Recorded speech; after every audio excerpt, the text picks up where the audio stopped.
Senhora presidente, deputada e amiga querida Tia Ju, eu quero falar aqui sobre dois pontos importantes do que debatemos no dia de hoje. Um deles, eu quero me debruçar sobre a palavra acordo. Esta casa, deputada Tia Ju, é uma casa onde prima por essa que é talvez uma grande arma, e uso essa palavra para o bem. A melhor arma do mundo é o amor, quando usado para o bem. E o amor é o bem. Eu estou dizendo isso porque a palavra acordo, ela precisa ser feita e respeitada em todos os tempos. E nesta casa, o presidente André Siciliano, juntamente com os deputados, Vossa Excelência e tantos outros, primam por esta primazia de cumprir acordos. O governador Cláudio Castro, desde o início, ao enviar as mensagens para esta casa, ele o fez, primeiro, pela necessidade real do Rio de Janeiro aderir ao regime de recuperação fiscal.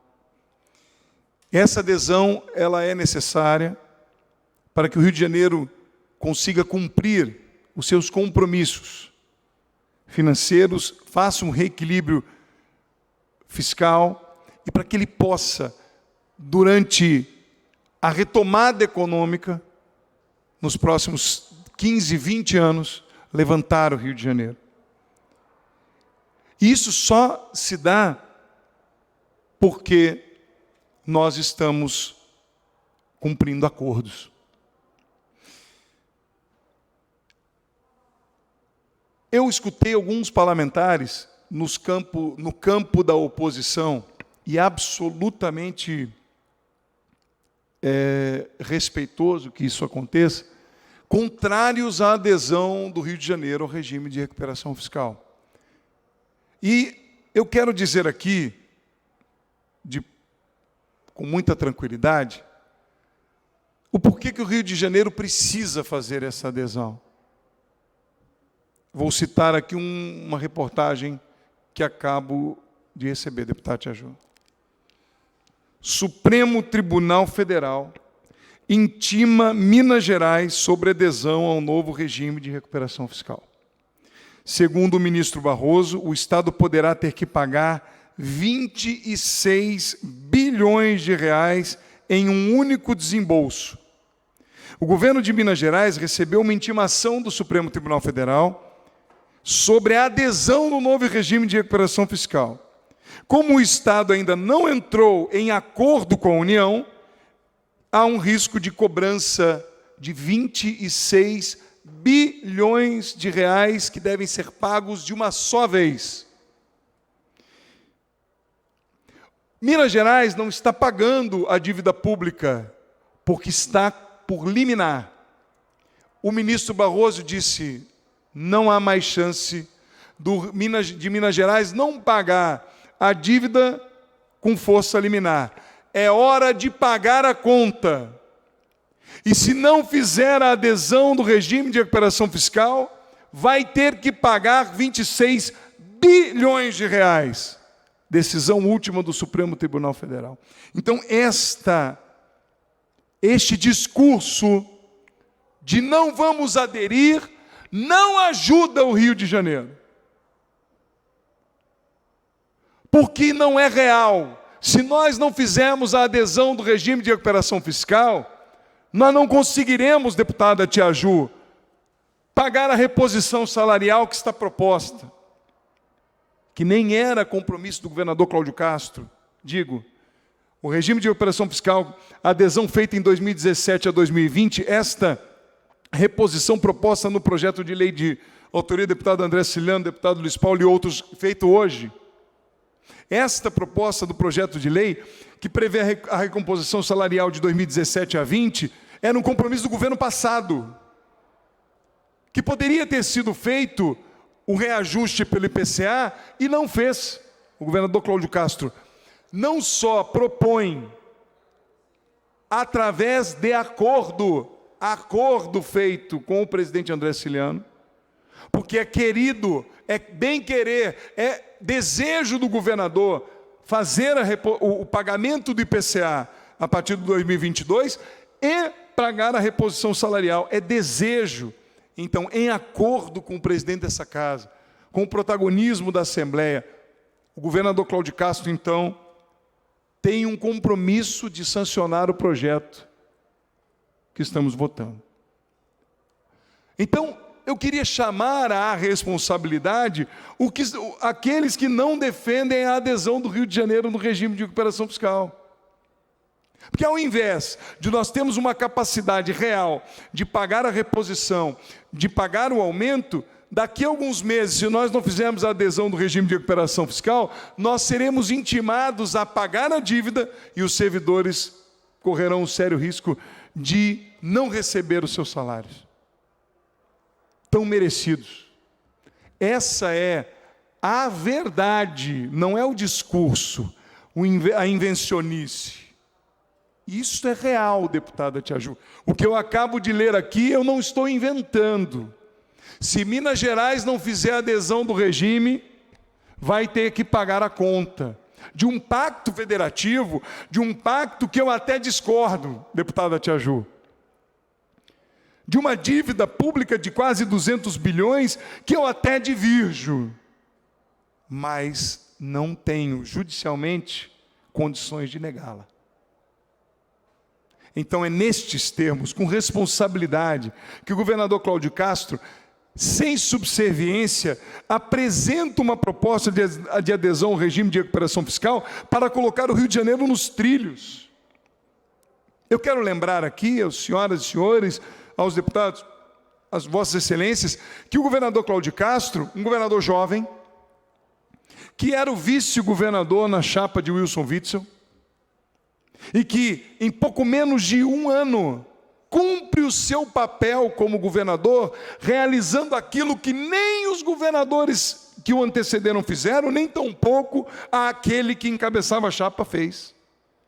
Em menos de um ano, o governador faz um acordo com o governo federal, com diálogo, com respeito, com responsabilidade, com equipe, e propõe a adesão ao regime, com diálogo, com responsabilidade, com trato público, com eficiência, propõe um acordo a esta casa e apresenta projetos de lei prontos para o diálogo e implanta um programa de investimentos no Estado, que é o Pacto RJ, que impõe ao Estado do Rio de Janeiro quase 20 bilhões de reais em investimentos.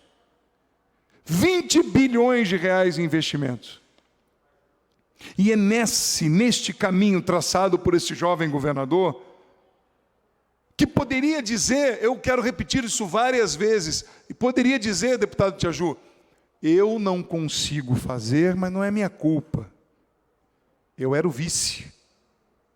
E se ele não estivesse entregando botando o Rio de Janeiro nos trilhos, ele poderia se desculpar dizendo, eu era o vice. Mas não. Tomou a frente com responsabilidade, como um homem público grande, de envergadura, e disse, a responsabilidade é minha, e está fazendo. Então a adesão do regime de recuperação fiscal, deputado Tia Ju, não é uma falácia. Não é um devaneio, não é um desejo, eu não quero pagar, não vamos pagar. Olha aqui o que aconteceu com Minas Gerais. Se não aderir ao regime, paga a multa, paga os 26 bilhões. Este é o primeiro ponto. O segundo ponto, deputado Tia Ju, rapidamente, sobre os textos enviados da reforma. Eu quero ler aqui o que diz a necessidade da adesão do regime. Em contrapartida, os governadores deverão promover a privatização de estatais, estabelecer uma espécie de teto de gastos, reduzir 20% incentivos e benefícios, fazer uma reforma da Previdência e rever benefício dos servidores.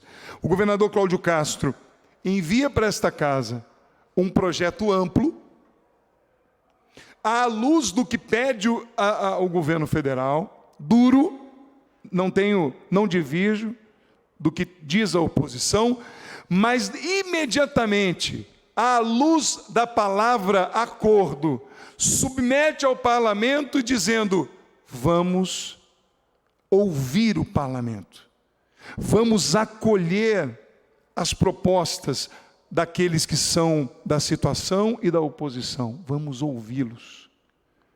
A medida veio como determina a legislação federal, para que esta casa, junto com os servidores, junto com a sociedade civil, nós pudéssemos debater e acomodar as medidas a ponto de atender a população e os servidores, e assim está sendo feito.